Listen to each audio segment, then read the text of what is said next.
오늘은 하나님의 영광이라는 제목으로 하나님 말씀 전하겠습니다. 로마서 5장은 로마서 1장부터 4장까지 칭의를 이야기를 했습니다. 그래서 이제 로마서 5장은 그 의의 결과로 거듭난 자들의 모습이 어떤 모습이냐라는 게 5장부터의 이야기입니다.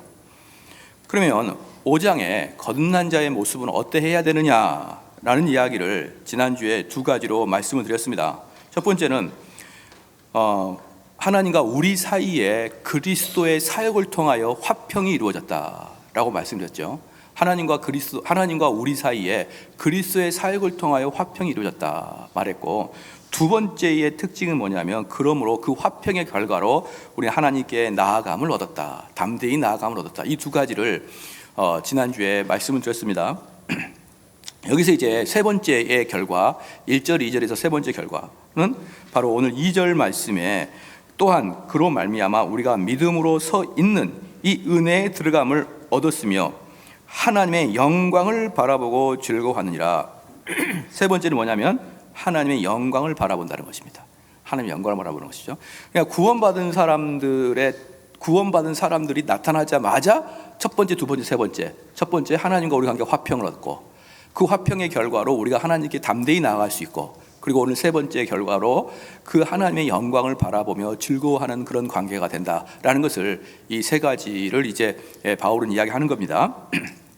그러면 우리가 이제 하나님의 영광을 바라보는 게 무엇이냐라는 것을 이제 우리가 좀 오늘 이제 볼 건데, 일단 우리가 하나님의 영광을 바라본다는 뜻은 뭐냐 그러면 예수 그리스도의 영광을 바라본다는 뜻이에요.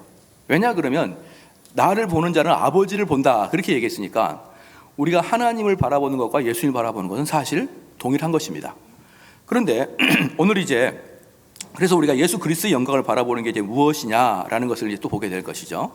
그러면 예수님의 영광을 바라보는 것 사건이 아주 대표적으로 신약에 두 번 정도 이렇게 언급이 되었습니다. 첫 번째는 뭐냐 그러면 베드로와 야고보와 요한이 우리 예수님과 변화산에서 우리 주님이 변화된 모습을 보고 마태복음 17장 2절 말씀에 저희 앞에서 변형되사 그 얼굴이 해같이 빛나며 옷이 빛나고 같이 희었더라, 빛같이 희어졌더라, 이렇게 말했어요.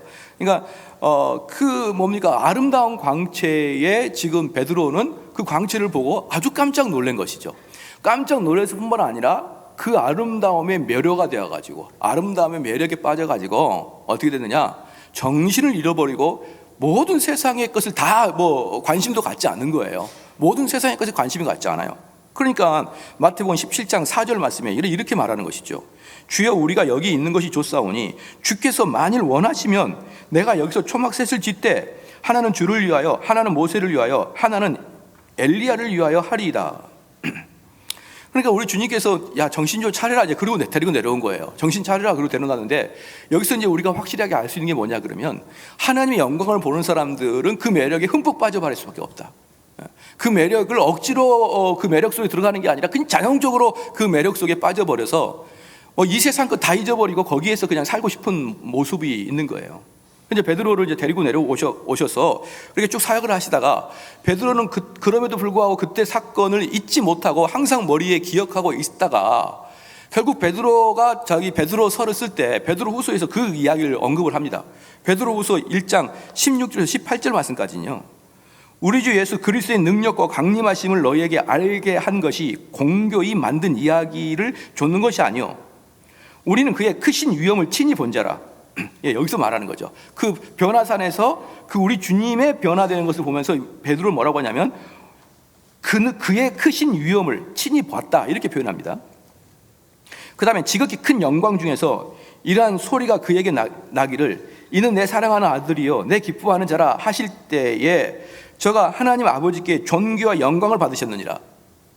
우리 예수님이 존귀와 영광을 받고 계시더라, 이 말이에요. 존귀와 영광을 받으시니라. 이 소리는 우리가 저와 함께 거룩한 산에 있을 때에 하늘로서 나옴을 들은 것이니라. 그러니까 베드로 같은 경우는 우리 주님과 변화산 상에서 겪었던 사건을 잊지 않고 그 사건을 마음속에 계속 담아두고 있었기 때문에 마지막에 베드로 후서를 쓸 때 그것을 언급하면서 뭐라고 하냐, 하나님의 영광을 바라봤다. 그랬습니다. 그리고 또 여기서 재밌는 게 뭐냐면 하나님이 우리 예수님에게 영광을 주셨다라고 이렇게 표현을 하고 있는 걸 볼 수가 있습니다. 두 번째 이제 또 하나님의 영광을 본 자가 누구냐 그러면 바로 바울이죠. 바울은 다메섹에 가는 동안에 우리 주님의 그 빛을 바라보면서 쓰러져서 3일 동안 눈을 뜰 수 없는 그런 아름다운 영광 속에 빠져버리는 거예요.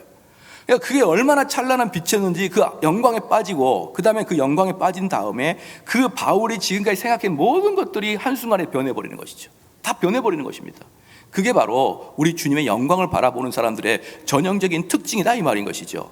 그러면 우리 주님이 영광을 실제로 스스로가 말씀하신 게 뭐냐면 요한복음 17장으로 한번 가시겠습니다.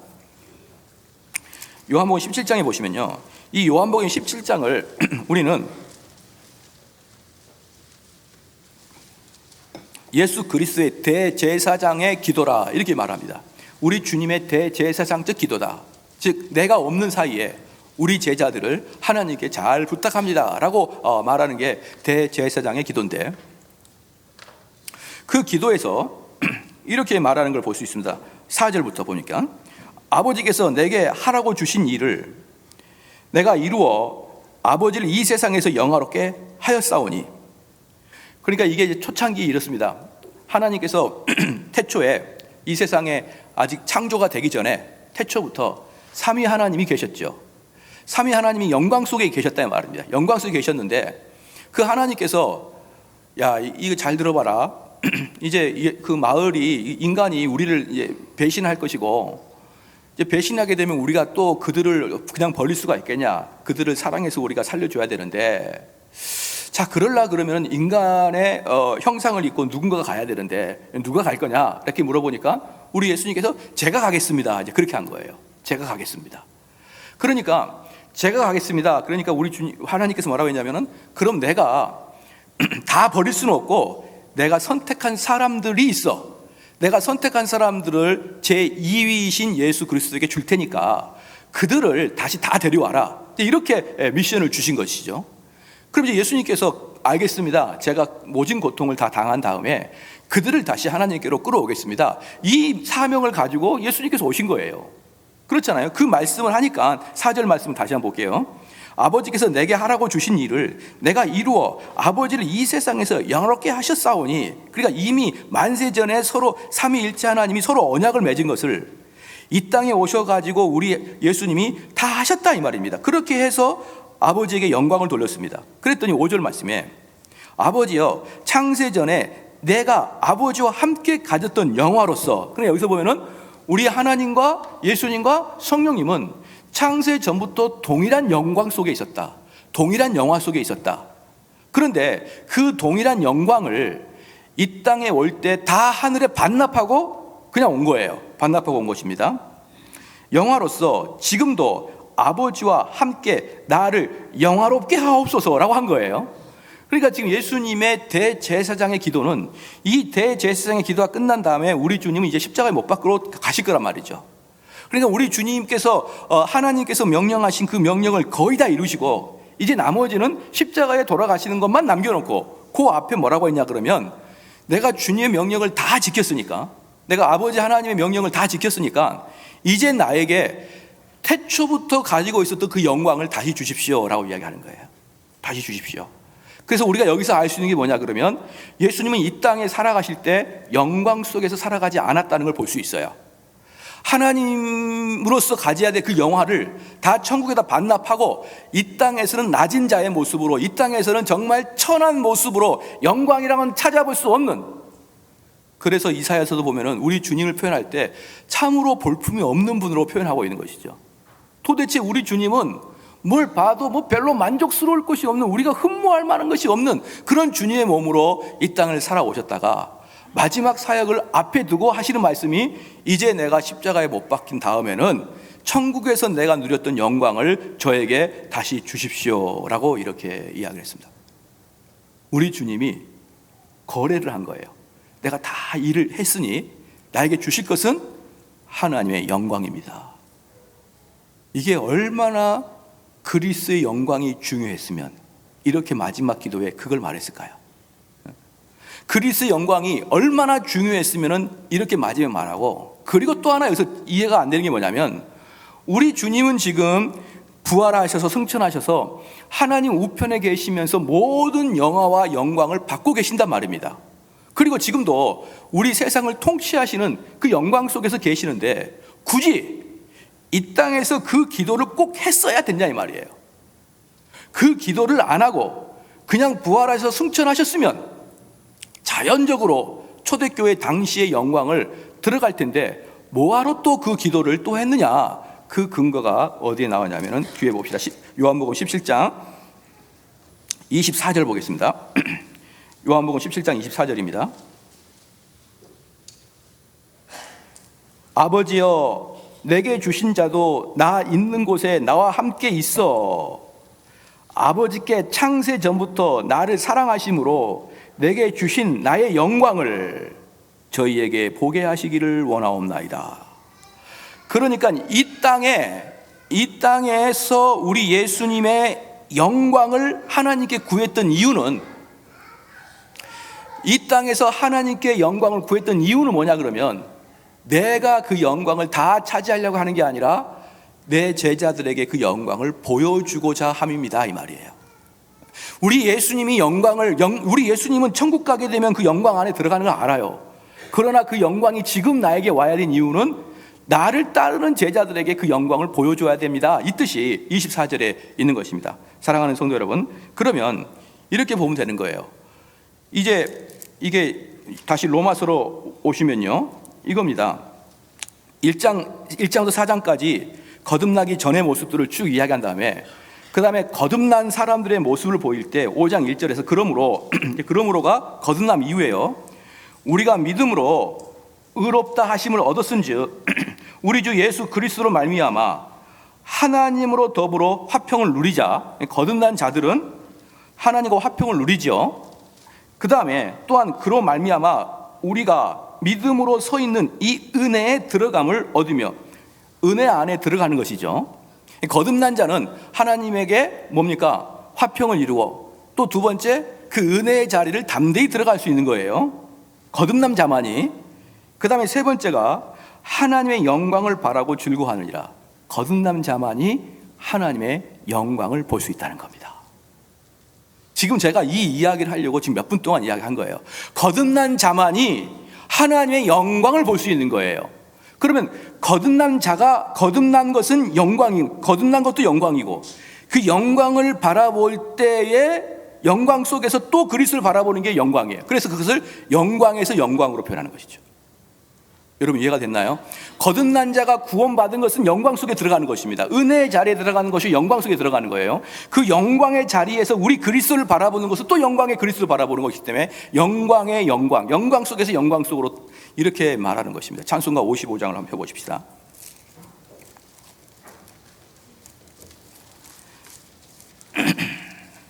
찬송가 55장이고, 새 찬송가는 15장입니다. 찬송가는 55장이고 새 찬송가는 15장의 말씀인데요, 제가 굳이 이 찬송가를 높이라고 하는 이유가 있습니다. 저 보면은 작사자가 누구냐면 찰스 웨슬리예요. 그리고 연도는 1747년이고, 찰스 웨슬리는 목사님이죠. 그 연도가 상당히 오래된 것이죠. 자, 여기서 우리가 뭘 할 수 있냐 그러면 옛날의 찬송가는 다 목사님이나 신학자들이 작사했다 이거예요. 지금의 CCM이나 가스펠송 같은 경우는 그분이 목사인지 신학자인지 아무도 모르는, 이름도 몰라 성도 몰라 어느 아가씨가 만드는 경우가 얼마나 많습니까? 어느 총각이 기타 치다가 만드는 경우가 얼마나 많습니까? 떠오르다가 비가 올 때 마음이 눅눅한데 갑자기 시상이 떠올라가지고 작사하는 경우가 얼마나 많아요. 그런 것은요, 예배 찬송으로는 절대 어울리지 않습니다. 예배 찬송은요, 흥과 티가 없어야 되는데, 특별히 교리적, 신학적, 성경적으로 흥과 티가 없어야 되는 거예요. 그래서 만약에 그것을 내가 잘 못하겠다 그러면은 시편 찬송에다 곡을 붙여서 찬송을 부르면 끝나는 거 아니겠습니다?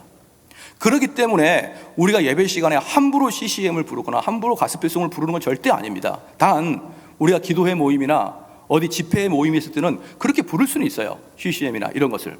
그러나 예배 시간에는 절대로 금물인 것이에요. 찰스 웨슬리라는 그 목회자가 1747년도에 이 노래를 작사를 했는데, 4절을 제가 한번 불러볼게요. 우리들이 거듭나서 흠이 없게 하시. 이게 5장 1절 말씀이죠. 로마서 5장 1절 말씀이에요.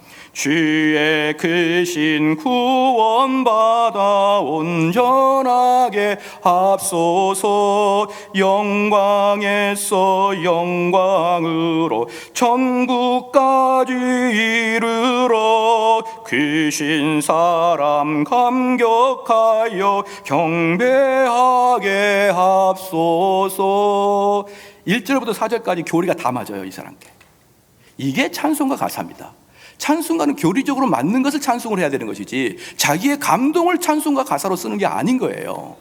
그러니까 여기서 보면 딱 정확히 나옵니다. 4절 보면요, 우리들이 거듭나서 흠이 없게 하시고, 먼저 거듭나죠. 그 다음에 그런 사람들은 주의 크신 구원받아 온전하게 됩니다. 즉 영광 쪽에 들어가는 거예요. 영광 속에. 그러니까 그 사람을 영광에서 영광으로, 영광에서 영광, 거듭난 자, 그리고 그 거듭난 자가 그리스도를 영광으로 바라볼 때 그들이 가는 길은 천국까지 이르러요. 할렐루야. 사랑하는 성도 여러분, 그러면 그 사람 어떻습니까? 크신 사람 감격하여 경배하게 되도다. 다시 로마서 5장 이제 2절로 보면요, 이게 그대로 내용이 나오는 것이죠. 2절, 또한 그로 말미암아 우리가 믿음으로 서 있는 이 은혜에 들어감을 얻으며 하나님의 영광을 바라며 즐거워하느니라. 이게 후렴구에 나와 있는 즐거워하는 모습인 것이죠. 그렇기 때문에 어떤 자들이 하나님께 영광을 돌리냐, 이제 이 말씀을 제가 해드리려고 합니다. 어떤 자가 하나님께 영광을 돌리는 것이냐? 우리는 때에 따라서 어떤 미스 코리아 진이 되었을 때 이 모든 것을 먼저 하나님께 영광을 돌립니다 라고 이야기하는 경우가 있고, 두 번째는 어디 빨간머리 그 미용실 아주머니 감사합니다 이렇게 나가는 거거든요. 코치님 감사합니다 이러면서, 마지막으로 저를 낳아주신 부모님 감사합니다. 그럴 때 첫 번째로 한 게 뭐냐면 이 모든 영광을 하나님께 바칩니다 그럽니다. 또 어떤 사람이 방송에서 연예인 대상을 받았을 때 그리스도인이라 그러면 이 모든 것을 먼저 하나님께 영광을 돌립니다 라고 이야기를 하는 것이죠. 자, 그런데 그렇게 하나님께 영광을 돌린다 그러면 거의 대부분은 루저가 되는 거예요. 루저가. 하나님께 영광을 돌릴 수 있는 건덕지가 별로 없습니다. 아니, 우리가 성공한 사람보다 실패하는 사람이 훨씬 많아요. 공부를 잘하는 사람보다 공부를 어정쩡하게 하는 사람이 훨씬 많습니다. 그럼 그런 사람들이 하나님께 영광을 돌린다 그러면, 그런 사람이야말로 하나님의 영광을 돌리는 존재라 그러면 우리들의 대부분은 무엇으로 하나님께 영광을 돌릴까요? 세상에 나가서도 그렇게 성공 출세한 사람은 위대하게 봐주는 것이고, 세상에 나가서도 뭔가 실패하고 가정에 실패하고 사업에 실패하고 인생에 실패한 사람들은 세상에도 손가락질하는데 교회에서까지 똑같은 잣대로 그렇게 잘된 사람에게는 영광을 돌리게 하고, 도무지 내세울 게 없으면 부끄러워서 교회를 못 나오는 거예요. 항상 연초가 되면 1월, 2월, 3월 달 되면 교회에 지각 변동이 일어납니다. 어떻게 교회에 지각 변동이 일어나냐면, 우리 교회에서 자라왔던 고등학생들은 좋은 대학을 못 가게 되면 걔네들은 교회를 떠나버려요. 부끄러우니까. 그리고 시골에서 서울로 대학 온 애들은 또 교회를 채웁니다. 그래서 신학기가 되면 교회 멤버 체인지가 되는 거예요. 원래 다녔던 이 고등학교 애들은 사라지고, 시골에서 공부를 잘해서 서울 온 애들은 그래가지고 교회 와가지고 전부 다 교회가 3월달 되면 다 인원 체인지를 합니다. 왜요? 하나님의 영광 돌리는 법을 잘 몰라서 그러는 거예요. 만약에 그런 자가 하나님께 영광을 돌린다 그러면 공부 못하는 자들은 어떻게 하나님께 영광을 돌리겠으며, 사업에 실패한 자는 어떻게 하나님께 영광을 돌리겠느냐 이 말이에요. 사랑하는 성도 여러분, 그게 아니기 때문에 믿으시길 주님 축원합니다. 그게 아니기 때문에 여러분의 인생을 실패해도 부끄러워하지 마십시오. 그게 하나님께 영광 돌리는 것과 아무 관계가 없습니다. 예를 들어서 이거죠. 만약에 사도 바울이 다메섹에서 우리 주님을 만나지 않았다 그러면 사도 바울은 당시에 분명히 법적으로 큰 일을 하게 됐을 겁니다. 그런데 하필이면 그렇게 유망하고 유능했던 똑똑한 사울이 우리 예수님을 다메섹에서 만나가지고 눈이 그냥 안 보이다가 3일 만에 눈을 떠가지고 예수에 미쳐가지고 돌아다니는데, 그들이 이제 동기들끼리 말합니다. 야, 너 사울 아니? 사울 요즘 어떻게 된 줄 알아? 야, 우리 법조인이잖아. 우리 다 법조인인데 걔 그냥 미쳐가지고 그냥 여기저기 돌아다니더라. 돈도 못 벌고 뭐 결혼도 못한 것 같아. 나중에 야, 바울 어디 있는 줄 알아? 감옥에 있대. 감옥에. 아이고 아이고 인생이 어떻게 이렇게 됐느냐, 인생은 끝에 가봐야 알아, 걔가 바울이 감옥 갈지 누가 알았어. 이러니까 우리 바울이 감옥에서 뭐라고 합니까? 내가 복음을 부끄러워하지 아니한다 그랬어요. 많은 사람들이 바울의 그 모습을 보고 부끄러워하니까 나는 부끄러운 게 아니다. 이게 베드로 보십시오. 베드로 친구들은 다 어부입니다. 어부들이 배를 짜면서 야야 너 베드로 소식 아냐? 뭔데? 십자가에 거꾸로 매달렸디야. 아이고 인생이 참 그렇게 끝이 그렇구나. 여러분 보십시오. 어떻게 그들의 삶으로 하나님께 영광을 돌릴 수 있습니까? 그런 모습으로. 그렇기 때문에 인간의 눈으로 보면요, 베드로는 망해버린 것이고 바울도 망한 것입니다. 그렇기 때문에 내 사업과 내 생활과 내 자녀의 양육을 가지고 내가 하나님께 복을 받았다 받지 않았다를 함부로 이야기를 안 하셔야 되는 것이고, 더 나아가 그런 걸로 하나님께 영광을 돌리게 한다는 것은 말도 안 된다는 것을 여러분 믿으시기를 주님 축원합니다. 그래도 목사님 1등한 게 좀 더 하나님께 영광을 돌리지 않을까요? 그래도는 제주도 밑에 있는 거예요. 그래도라고 이야기하지 마십시오. 모든 건 그래도에 다 포함됩니다. 그래도 그럴 수 있죠. 그 한마디면은 모든 사람은 그래도에 다 들어가 있는 거예요. 그렇기 때문에 내 자녀가 잘 되고 내 아내가 잘 되고 내 남편이 잘 되고 이건 물론 감사하고 편할 일이지만 이것이 바로 하나님이 나에게 축복된 은혜다. 이것이 바로 내가 하나님께 영광 돌리는 방식이다. 이렇게 생각하는 것은 기독교 안에서 세속 문화를 꼽히고 있다는 것을 여러분 믿으시기를 주님 축원합니다. 그러니까 잘했다고 너무 뻐기지 마시고 못했다고 너무 열등감도 가지지 마십시오.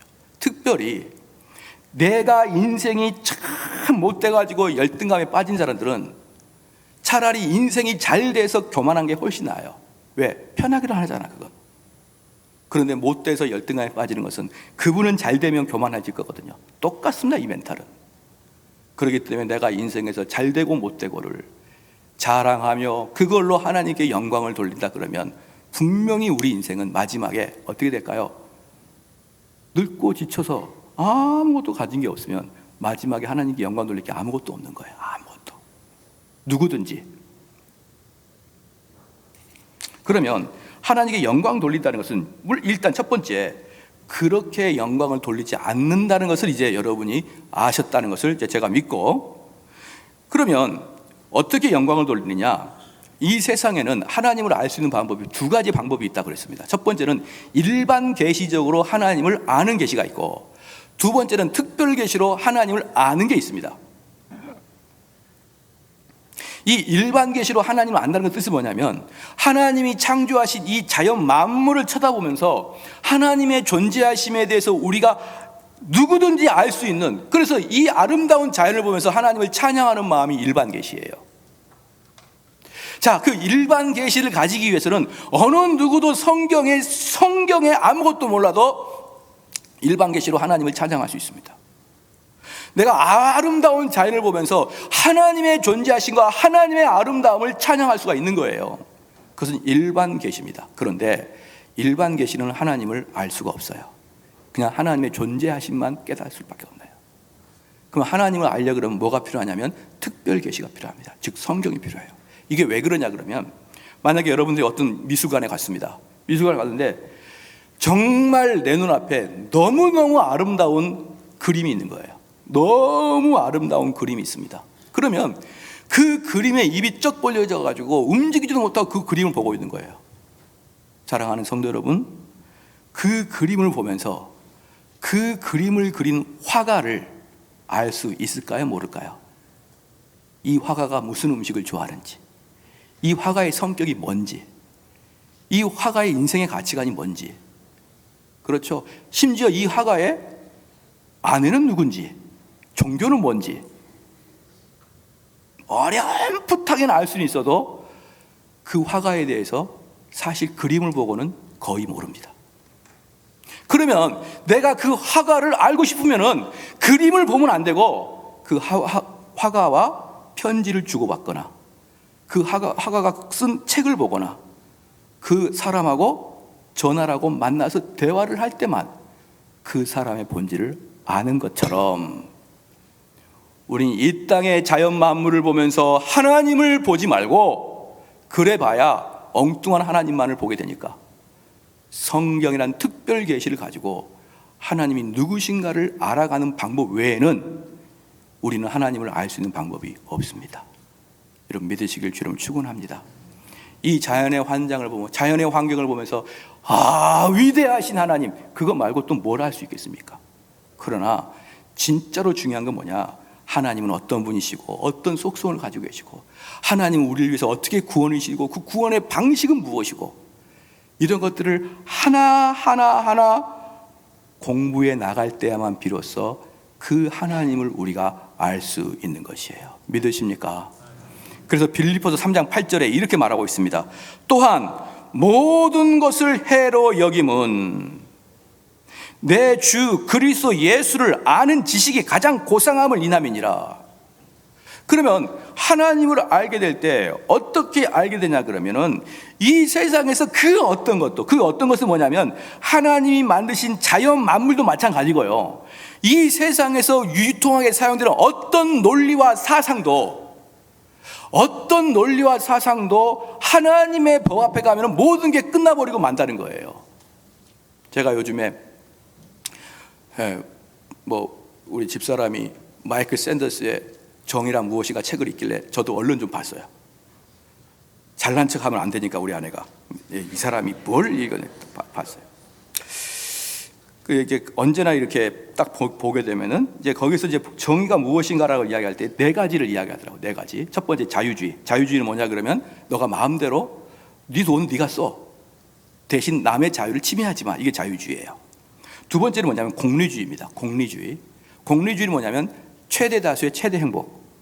이 샌더슨이 쭉 이제 정의를 이야기하면서 그 앞에 있던 철학 사조를 얘기해요. 세 번째가 뭐냐면 칸트의 정언 명령이에요. 칸트의 정언 명령이 뭐냐 그러면 모든 사람 마음속에는 옳고 그름의 판단 기준이 있다는 거예요. 동성애? 그건 안 되지. 그건 안 되는 거야. 이렇게 누가 말하지 않아도 아는 게 있다는 거예요. 정언 명령. 세 번째 뭐냐면 아리스토텔레스의 목적론적 윤리입니다. 목적론적 윤리 뭐냐면 이 교회가 세워진 목적이 뭐냐는 거예요.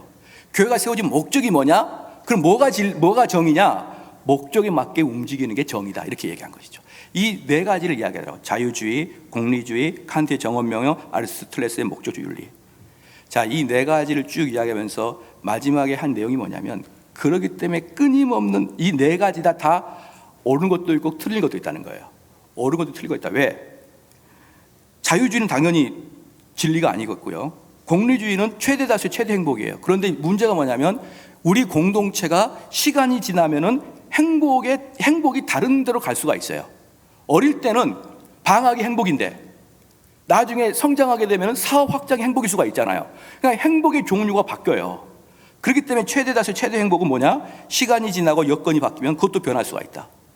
그 다음에 칸트의 정언명령도 사람의 기준도 때에 따라서 시간이 지나면 변할 수 있다. 세 번째 아리스토텔레스도 목적의 윤리도 바뀔 수 있다. 자, 이렇게 얘기합니다. 다 바뀔 수 있다. 절대적인 게 아니다. 그렇기 때문에 우리는 끊임없는 대화와 끊임없는 토론으로 그것들을 결론을 이끌어 나가야 된다. 그렇게 얘기하죠. 그런데 여러분 이거 백날 공부해 보십시오. 참된 진리를 발견할 수 있는지. 성경은 끝없는 토론 중요하게 생각하지 않습니다. 뭐가 중요하냐? 내 말을 들어라. 이것은 진리의 말씀이다. 이거예요. 토론 같은 걸 말하는 게 아닙니다. 그리고 우리에게 가장 중요한 것은 영혼의 문제고 우리에게 가장 중요한 것은 이 땅의 행복이 아니라 장차 올 그 행복인데 그 행복으로 가기 위해서 단 한 발자국도 마이클 샌더슨의 정의란 무엇인가는 우리에게 제공해 주지 않습니다. 왜 제가 이 말씀을 드리냐 그러면 마이클 샌더슨은 하버드 대학교 교수고 한 지금부터 7, 8년 전에 한국에서 엄청나게 팔렸던 책이거든요. 근데 그것을 읽지 않다가 이번에 한번 보니까 결국 이것도 뭡니까? 인간들의 삶만 이야기할 뿐. 근데 인간들의 삶은 어떤 사람은 아프리카, 어떤 사람은 아메리카, 어떤 사람은 아시아에 살기 때문에 각자 지역마다 다를 것이고 각자 성별마다 다를 것이고 나이마다 다를 것이고 처한 환경 따라 다 다를 것이기 때문에 이들에게는 진리가 없는 거예요. 왔다 갔다 그런 걸 가지고 어떻게 구원에 단 한 발자국으로 걸어갈 수 있을까요? 그런데 하나님 말씀을 다 연구를 해보면 어떤 마음이 드냐? 그냥 우리는 하나님 말씀이 그냥 모르는 할머니들이 그냥 안 믿겨도 믿는 그런 것이 아니에요. 하나님 말씀 뭐냐면 빌립보 3장 8절 말씀에 또한 모든 것을 해로 여김은 내가 주 예수 그리스도를 아는 지식이 고상함. 내가 예수 그리스도를 공부하다 보니까 이 예수 그리스도의 지식이 얼마나 고상한지 내가 지금까지 알고 있었던 모든 것들이 별거 아니네? 그렇게 되더라는 거예요. 별거 아니네. 내가 지금까지 이걸 엄청나게 좋게 여겼는데 내가 진짜 신학과 교리를 깊이 공부해 보니까 내가 지금까지 알고 있었던 거 전부 다 수박 겉핥기였구나. 수박 겉핥기였구나 라는 것을 깨닫기 때문에 우리는 하나님 말씀을 깊이 연구하면 이 세상 것이 가볍게 여겨지기 시작하는 것입니다. 이게 뭐랑 똑같냐 그러면요, 이 로마서 5장 2절 말씀의 후반부에 하나님의 영광을 바라보고 즐거워하느니라. 이 즐거워한다는 헬라어 원어는 카하코 메타인데 이 카하코 메타가 무슨 뜻이냐 그러면 뽐내다, 자랑하다, 뻑이다 그 뜻이에요. 그래서 5장 2절 말씀 뭐라 하냐면 이 은혜의 들어감을 얻으며 하나님의 영광을 바라보니 내가 세상 사람들에서 앞에서 뻐겨진다 라는 뜻이 뻐겨진다. 어떤 아이가 아빠 없이 지내다가 아빠가 외국에서 원양어선 타다가 몇 년 만에 들어왔는데 그동안에 맨날 친구들한테 구박받다가 아빠가 오니까 우리 아빠 말이야 배가 얼마나 큰지 깜짝 놀랐어. 옛날에 제 후배는 자기 아버지가 경찰이라고 우리 집에 가면 총이 있어. 총. 그러니까 그 후배 친구가 우리 아빠 총은 이만해. 예비군 훈련 간 거 봤거든요. 그러면서 다 이게 우리 아빠 총은 이만해. 뻐기는 거예요. 아빠의 자랑스러움을 가지고 다 뻐기고 다니는 거예요. 여러분 그거 나쁜 겁니까? 좋은 겁니까? 좋은 거죠. 아빠가 볼 때 야, 쟤 나 때문에 저렇게 어깨 힘주고 다니네? 좋죠. 그게 무슨 말이냐 그러면 우리가 하나님의 진리를 알게 되면 세상 사람한테 나가서 뻐기게 되는 거예요. 야, 하찮은 거 그거 말하지 마. 그거 말하지 마. 그럼 세상 사람들 우리를 야, 교만한 자라 부를 거예요. 그러므로 참된 겸손은 세상 사람들에겐 교만하게 보일 거예요. 진짜 겸손은 내가 하나님 앞에서 이 진리가 얼마나 좋은지 이 진리만을 탐독하는 자가 될 것입니다. 여러분 믿으십니까? 그렇기 때문에 우리는 예수 그리스도의 영광을 바라본다는 것은 제가 한번 결론을 맺어볼게요. 설교의 결론은 아닙니다. 요거의 결론이에요.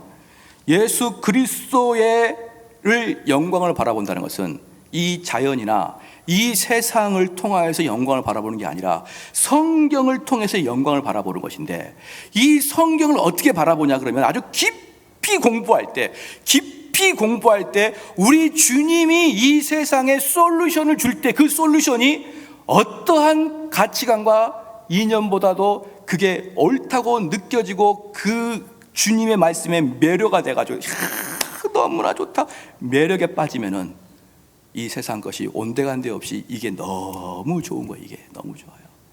그게 바로 우리 주님의 매력에 빠지는 거예요.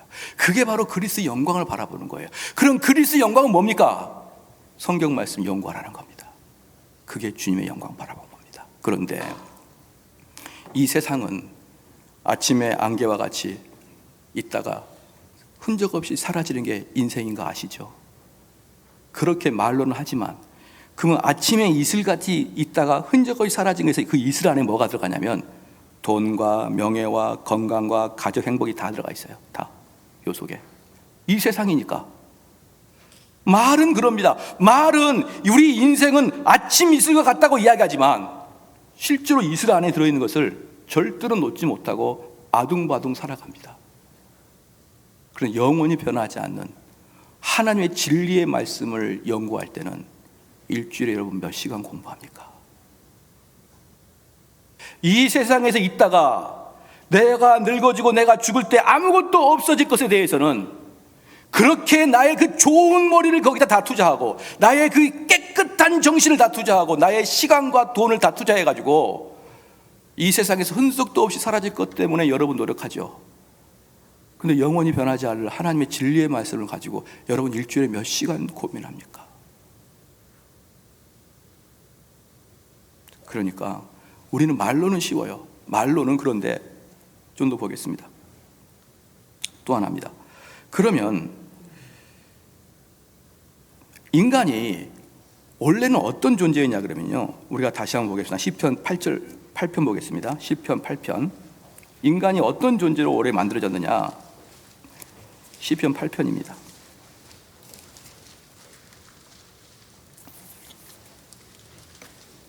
시편 8편인데 3절부터 보겠습니다. 시편 8편 3절에 주의 손가락으로 만드신 주의 하늘과 주의 베풀어 두신 달과 별을 내가 보오니 사람이 무엇이간데 주께서 저를 생각하시며 인자가 무엇이간데 주께서 저를 권고하시네. 권고는 돌보아 주십니다. 내가 이 세상을 바라보니 주의 손가락으로 만드신 주의 하늘과 달과 별들을 내가 보오니 주님, 내가 무엇이간데 저를 이렇게 만드셨습니까? 이 말이에요. 왜 그러냐 그러면 하나님이 이 세상 만물을 만드시고 지구와 태양과 별들을 만드신 다음에 뭐라고 했냐면 이 주인 너 거다 그랬거든요. 아담아, 이 모든 건 너 거야, 이렇게 얘기해 줘요. 그러니까 내가 나가서 해를 바라보고 별을 바라보고 자연을 바라보는데 하나님, 도대체 나라는 놈이 뭔데 이렇게 많은 걸 줬습니까? 하나님, 5절 말씀에 저를 천사보다 조금 못하게 하시고 영화와 종기로 간을 씌우셨으니 저를 어떻게 만들었냐면 천사보다는 조금 못하는데 온 몸에 영화의 관, 막 그 왕의 손가락에 반지 같은 걸 다 끼우고 왕으로 저를 만들어 주셨으니 6절 주의 손으로 만드신 것을 다스리게 하시고 만물을 그 발 아래 두셨는다. 이 모든 것을 제가 다스리다니, 이야, 이거 무엇입니까? 도대체 내가 무엇 했길래 이렇게 큰 걸 주셨습니까? 곧 모든 우양과 들짐승이며 공중의 새와 바다의 어족과 해로에 다니는 것이니라. 여호와여 우리 주여, 주의 이름이 온 땅에 어찌 그리 아름다운지요. 이게 원래 인생입니다. 이게 우리 인생은 면류관을 쓰고 우리 하나님 대리인으로 이 세상에 떵떵거리면서 살아가는 성도 여러분, 그럼 이 세상의 왕이 어떻게 됩니까? 왕은 걸음걸이부터 배를 내밀고 어깨를 이렇게 흔들면서 다녀야 돼요. 뭡니까? 당당하게. 또는 무엇입니까? 의시되고 뻐기고 자랑스럽게. 이게 왕이죠. 그래서 우리는 이런 모습으로 태어났다 이 말입니다. 누구나 우리 인간을 보면 존경하고 좋아하고 우리 인간 앞에 무릎을 꿇을 수밖에 없는, 그렇게 우리 인간을 만들어졌습니다. 그런데 그렇게 아름다운 인간이 죄를 지니까 어떻게 되느냐? 가장 아름다운 게 타락하면 가장 타락하는 거예요. 그렇죠? 우리나라에서 가장 존경받는 사람이 나중에 알고 보니까 비리를 저질렀어요. 그럼 엄청나게 욕을 먹습니다. 엄청나게 욕을 먹어요. 왜? 가장 존경했던 사람이니까. 근데 길거리에 노숙인을 타락했다, 아무도 신경도 안 써요. 그렇기 때문에 진짜 높이 있는 자가 타락하면은 그게 흉악하듯이 인간은 하나님과 천사보다 조금 못하게 하나님께서 창조하셨기 때문에 인간의 타락은 썩은 내를 진동합니다. 어떻게 진동하느냐? 모든 피조물 중에 인간이 가장 타락했습니다. 왜? 인간은요, 타락의 다른 말은 비열함입니다. 왜 비열함이냐? 배신, 비열함, 뒤통수 때림, 이게 바로 타락인데, 왜냐? 우리 하나님을 배신하고 하나님을 비열하게 배반했기 때문에. 그게 바로 타락의 원흉이에요. 그래서 인간이 타락했을 때 어떤 피조물보다 인간은 비열합니다. 봐보십시오. 우리 인간은 웃으면서 속으로 욕할 수 있습니다. 겉으로 웃으면서 속으로 욕할 수 있어요. 인간을 제외한 다른 어떤 피조물도 그렇게 못합니다. 우리 인간은 입으로는 전도하면서 주 예수 그리스도를 믿어라, 그리하면 너와 내 집에 구원을 얻으리라, 한 입으로는 복음을 외치지만 한 입으로는 야 홍길동이 그거 알아? 야 못 쓰겠더라 하면서 홍길동일 뒤에서 죽이는 말도 할 수 있습니다. 한 입으로 복음을 전하고 한 입으로 예수 그리스도를 말하지만 한 입으로 사람을 죽이는데도 이 언어가 사용됩니다. 이것은 인간만이 할 수 있습니다. 어떤 피조물보다 가장 타락한 게 인간이고 가장 비열한 게 인간이에요. 자 보십시오. 저는 가끔 동물의 왕국 보면요, 이 사바나 세계를 보면요, 참 재밌는 게 뭐냐면 그 사자나 하이에나가 그 임팔라 한 마리를 잡으려고 얼마나 뛰는지 모릅니다. 그때 모든 그 초식 동물은 도망 다니는 거죠. 소도 뭐 얼룩말도 임팔라도 다 도망 다닙니다. 근데 때로는 사자가 수풀에 누워 있는데도 임팔라가 안 도망가고 풀을 뜯는 경우가 있어요. 여러분 그런 보셨나요? 왜 그러냐 그러면 그 사자는 조금 전에 이미 사냥을 해가지고 배가 부르거든요. 그럼 사자가 배가 부르면은 얼굴에 회심한 사자의 모습처럼 편안한 모습으로 다 가 있어요. 그러면 누가 봐도 쟤는 나를 해치지 않을 거라는 걸 초식동물이 아니까 안 도망갑니다. 근데 우리 인간은요, 편안한 얼굴로 사기칠 수 있습니다. 내가 아무리 배불러도 더 칠 수 있습니다. 그게 인간이에요. 그게. 그러게 되므로 인간은 어떠한 피조물보다 가장 비열한 존재가 됐습니다. 여러분 믿으십니까? 근데 그 비열한 존재의 몸을 우리 예수님이 입고 오신 거예요. 너무 추하죠. 너무 추하죠. 너무 추하죠. 어떤 분이 그러더라고요. 야, 차라리 내가 태어나서 지옥 갈 바에는, 차라리 내가 태어나서 선택받아 못해 지옥 갈 바에는 차라리 내가 짐승으로 태어난 게 나을 뻔했다. 짐승으로 태어난 게 나을 뻔했다. 이렇게 얘기하는 사람이 있는데 그들은 자기가 짐승보다 더 비열하다는 걸 몰라서 그러는 거예요. 짐승은 우리처럼 그렇게 비열하지 않습니다. 그런데 그렇게 추하고 그렇게 더럽고 그렇게 배반자라고 그렇게 비열한 몸을 우리 주님이 친히 그 몸을 입고 오신 거예요. 하늘의 영광을 버리고 그냥 오는 것도 아니고 그렇게 안 좋은 몸을 입고 이 땅에 오셨습니다. 왜? 우리를 구원시키려고. 그럼 우리 예수님의 구원을 받아들이면 다시 우리는 시편 8편 3절의 이야기가 옳게 되는 거예요. 주의 손가락으로 만드신 주의 하늘과 주의 베풀어 주신 달과 별을 다 내가 보니 사람이 무엇이간데 주께서 대훈이를 이렇게 생각하시며 대훈이가 무엇이간데 주께서 대훈이를 이렇게 보호하십니까? 대훈이를 천사보다 조금 못하게 하시고 영화와 종기로 관을 씌우셨나이다. 주의 손으로 만드신 것을 다스리게 하시고 만물을 제 발 아래 두셨으니. 이게 저의 고백이 되는 것입니다. 할렐루야. 이게 누가? 하나님의 영광을 바라본 사람이, 하나님의 영광을 바라본 사람은 하나님의 그 이론을, 하나님 만드신 그 성경을 열심히 공부하는 자들이 그 영광을 바라볼 때 어떻게 되느냐? 아까 로마서로 다시 가면은 즐거워한다 그랬습니다. 즐거워한다. 이제 이 즐거워한다는 것을 말씀드리고 마치겠습니다. 로마서로 다시 가겠습니다. 이제 그러면 이렇게 하나님의 영광을 바라본 사람들은 어떻게 되느냐? 그것이 너무 좋아가지고 온전히 그 시간만 갖고 싶은 거예요. 예를 들어서 이제 이거나 같습니다. 사람들은 옳은 일을 하라고 사람이 아니에요. 사람은 옳은 일을 하는 게 아니고 어떤 일을 하는 게 사람이냐면 매력적인 것에 빠지는 게 사람이에요. 매력적인 것에 빠지는 게 사람. 옳은 일을 하는 게 사람이 아니고 사람은 본성적으로 매력적이고 아름다운 것을 하는 게 사람인 것입니다. 제가 총각대였어요. 총각대였었는데 뭐 그때는 이제 여전히 뭐 모태솔로였죠. 모태솔로였기 때문에 장가를 가야 되는데 이제 부모님이 선을 보라고 했습니다. 선을 보라고 했는데 그 자매는 완전히 사모로서 준비된 자매예요. 예의 바르고 공손하고 어른들 잘 섬기고 교회에서 누구 이렇게 마음 아픈 자 있으면 금방 이렇게 캐치하는 사모로서 완전히 훈련되어 있고 아버지가 목사님이었습니다. 그래서 부모님이 그랬어요. 너가 진짜 좋은 목회자가 되려면 그 자매랑 결혼해라 그러더라고요. 그래서 제가 선을 보러 갔어요. 근데 안 이뻐. 안 이뻐. 내가 그 자매랑 결혼하는 게 옳은 걸 알겠어요. 근데 그 자매랑 결혼하는 게 옳아. 그래야 맞는 거야. 합리적으로. 모든 게 준비된 자매인데. 근데 이리 봐도 저리 봐도 안 이뻐. 그래서 안 했어요. 할렐루야. 이유는 마음에 안 끌려요. 안 끌리는데 어떻게 하란 말입니까? 그렇기 때문에 마음에 끌리지 않는 것을 하라고 강제하는 게 율법주의입니다. 그래서 우리는 많은 경우에 율법주의가 왜 악하냐 그러면 하기 싫은데 하라는 거예요. 그런데 우리가 하나님의 영광을 바라보는 뜻이 뭐냐면 하나님의 매력에 푹 빠진다는 거예요. 매력에 빠진 사람은 하고 싶어 안달이 나는 겁니다. 만나고 싶어 안달이 나는 거예요. 그렇기 때문에 내가 우리 하나님의 영광에 빠지지 않는 사람들은 내가 주의 법도를 실천하기 위해서 엄청 어렵습니다. 힘듭니다.